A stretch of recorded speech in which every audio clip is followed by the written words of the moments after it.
पीठ न कुटता जराही तेल न वापरता 2 कप पोह्याच्या पिठापासून बनवूया 150 पेक्षा जास्त रायगडचे प्रसिद्ध पोह्याचे पापड।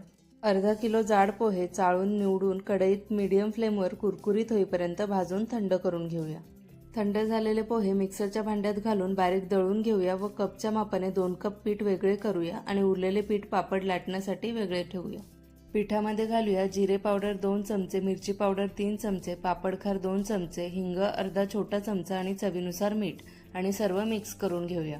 2 कप पोह्याच्या पिठासाठी 4 कप पाणी उकळवून घेऊया। पाणी उकळले की त्यात पिठाचे मिश्रण घालून मिक्स करून घेऊया। त्यानंतर पिठाचा हाताने गोळा करून घेऊया। थोडं पीठ प्लास्टिकच्या पिशवीत घालून मळून घेऊया।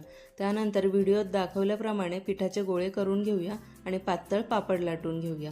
सर्व पापड लाटून झाल्यानंतर 1 ते 2 दिवस उन्हामध्ये किंवा फॅन खाली सुकवून घेऊया आणि त्यानंतर हे पापड खाण्यासाठी तयार आहेत।